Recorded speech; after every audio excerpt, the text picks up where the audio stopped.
Hello and welcome to today's review of the Transformers Studio Series 86 Deluxe Class Brawn.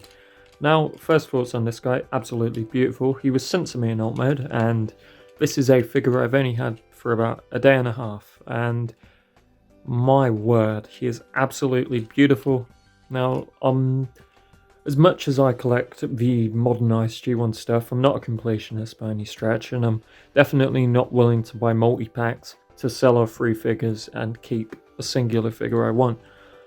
But, you know, there are cases where things come out in various forms. Say this, I did not buy the original version initially when it came out. You know, I'd always been meaning to, but they put it out as a retro reissue on the card back and stuff, and gave it a new head and a different paint scheme. And I thought, I still want the original one.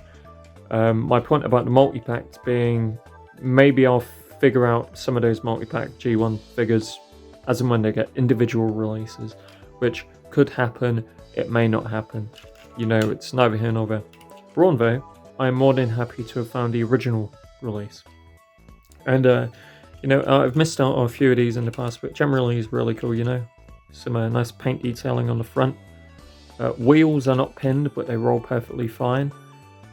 Blue windows, I'm okay with this. I would have been okay with them being transparent plastic. Nice little wheel on top. This does remove. There's no real reason for it in my opinion, but oh well. And then Tamper-Graphed Autobot symbol. Whatever. Anyway, generally it's really cool, you know, and something I'm definitely happy with. So, for the alt mode size comparison, here we have Alternator Swindle, Legacy United Gears, Ralph, Steve. Now, the kind of comparison for this, how would I describe Swindle? You know, he's appeared multiple times in these videos. He's he feels like a prototype Human Alliance figure, given the whole alternator thing with the interiors and stuff. But I definitely think he's like maybe a large Voyager, or just an old Voyager for that matter, you know. Kind of weird that alternators didn't really have a size class, but instead they used a model car scale. But I like how he looks with that personally, you know. And I bring in Gears because Gears is another mini bot released at the Deluxe class price point. My word, despite how similar these vehicle modes are, there's nothing in common with either of them. Just wow, you know, both of them have like 100 out of 10 transformations, like absolutely top end stuff. And as much as I rag on modern Hasbro, these figures in terms of the transformation and general aesthetic are absolutely gorgeous in both modes, bearing in mind, you know, I don't want that to spoil the review for Gears as and when it comes to it, right? Beautiful guy. But I am very pleased with that figure. That figure I think is better than Brawn as an overall package, but Brawn has a lot going for him. As for Ralph and Steve, you know, I think that's okay scale, if that's something that bothers you. But yeah, for the transformation, also something to show off here, comes with a gun. Now, this gun does plug into the top of the car. It's alright, you know, there's nowhere else for it to go, but it's a thing, you know, he does it. So what we're going to want to do for the transformation, I guess we could start off by unfolding these sections from the front. However, we're going to want to take this back panel from the back, ratchet, right? It's some ratchets. That's awfully weird in my opinion, considering you can see it's pinned, so I don't know why it makes the ratcheting noise. But anyway, fold it so it's flush against the back. Take the legs. Yeah, spoiler alert, these are the legs. It's one of the beautiful things this figure does. You go tap them together like so. Next up, you go take this whole back assembly, bring it upwards. Take these arms, yes, these are the arms in here. You go untap them, and these panels fold round. Now, to get the arms out, you are going to want to adjust the backpack slightly. Just kind of give them enough clearance so they wiggle out of there. You don't want to break anything, you know. There you go. I think There you go. Right. Anyway, so after some fidgeting with that, you gotta take these little pieces that they're on, swing them upwards. Job's a good one. Next step, you're gonna want to bring this chest section forward, take this bumper, spin it round so it goes inside for torso, clicks into place like so, close that back up. Now it will sit flush eventually. That is my only gripe with this. It doesn't go as smoothly as I'd hoped, you know, but I didn't know anything about this figure's transformation besides the legs folding around, because I don't tend to watch reviews for things I'm going to buy. You know, I like to experience it firsthand, which does mean I'm prone to the breakage situation here and there if I don't know some things got bad QC across the board.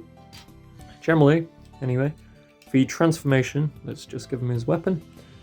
The transformation on this guy is buttery smooth. It's an absolutely wonderful process for a Deluxe, and I wish more Deluxes had transformation schemes that were this good. And by the way, the color scheme is absolutely killer. You know, these yellows, it's kind of a orangey sunburnt yellow. The kind of military camo green, the silver, it's beautiful stuff. And he's got a gorgeous noggin as well. So, if we set him down, we're going to do the size comparison, then we're going to move on to our articulation and then final thoughts. In that order today, because, I don't know, I just feel like doing it slightly differently. Studio Series Dropkick, Kingdom Huffer, Age of Extinction Voyager Class Optimus Prime, Ralph, Steve. Now, the kind of robot mode size comparison for this guy, it's cool, you know, I'm all for it.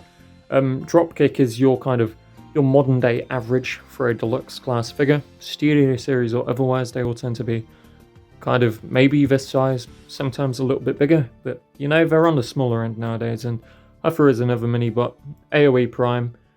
He is old Voyager size, but some modern Voyagers are this size too.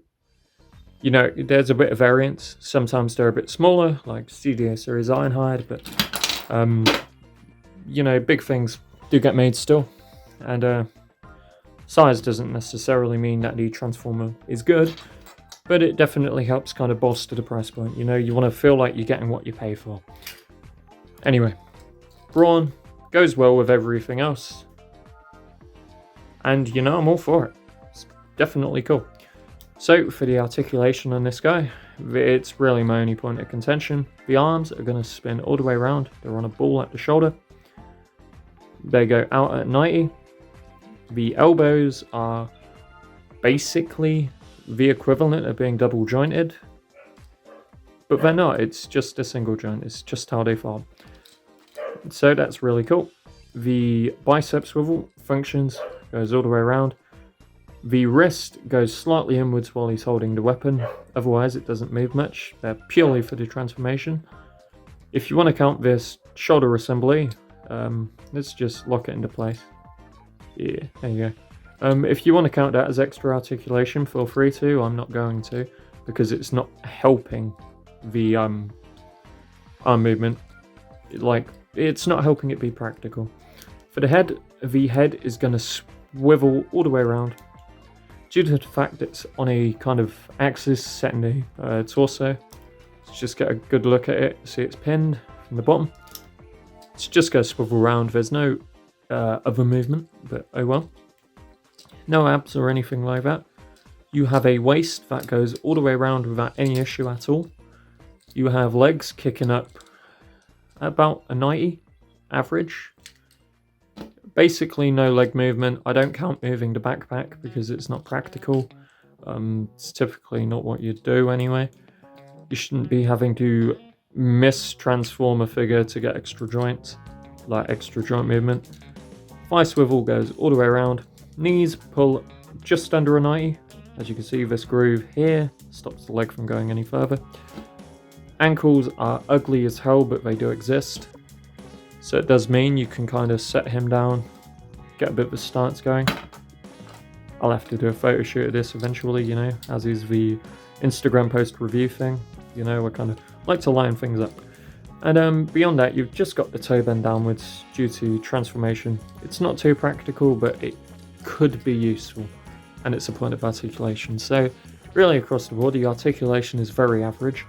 The elbows are the best thing this figure has going for it. Everything else is just standard, 90 degrees and all that. Head movement is a bit lacking, but hey, if you're as good in things like aesthetic and transformation, you might suffer somewhere else as a cost, and this figure is a very good example of that. So yeah, my overall thoughts on this guy, he is absolutely wonderful. He's drop dead gorgeous in both modes, and the price I paid for him, I paid about his retail price for him second hand, because that's just kind of how this goes. The Studio Series stuff being normally the best version of the thing it's trying to represent, that tends to be the goal. Sometimes they fail, but Brawn is just, yeah, he's appreciated in value slightly, but he's gorgeous, So for the rankings, aesthetics, absolute 10. Gorgeous in both modes, absolutely no complaints, like from a visual standpoint at least. Also, silver on the kneecaps, that's painted. You can't see it really in a vehicle mode unless I'm being really daft. But yeah, definite something to point out. The articulation on this guy, sadly it's a 5 out of 10. It's just very average. The missing head movement sucks a little bit. Legs can't go back as much as any average figure. The ankles are a bit ugly, and there's no wrists. I would have put this at a 6 had the ankles actually looked good, and had the leg movement been average instead of below it. And yeah, that's really it. It's not a 6 despite the elbows being better. That would give it the extra point, but it suffers in 2 other places. For the transformation on this, 10 out of 10. I can't rank it any higher because I'll break the system. But absolutely wonderful process, buttery smooth, good as anything I've ever handled, regardless of time period. And value for money, it's a 9. I genuinely think this was worth what I paid for it, and if you get it for cheaper, good for you. Bump it up even more. Just, it's not perfect given the articulation, but yeah, 9s, very good. Overall, absolutely brilliant figure. Definitely would recommend it. I might actually put a recommendation at the end of everything moving forward. And also, I didn't do this earlier, but there's the Lego car. Sorry about that. This has been AnimatedCHUG. Thank you for watching, and I'll see you next time.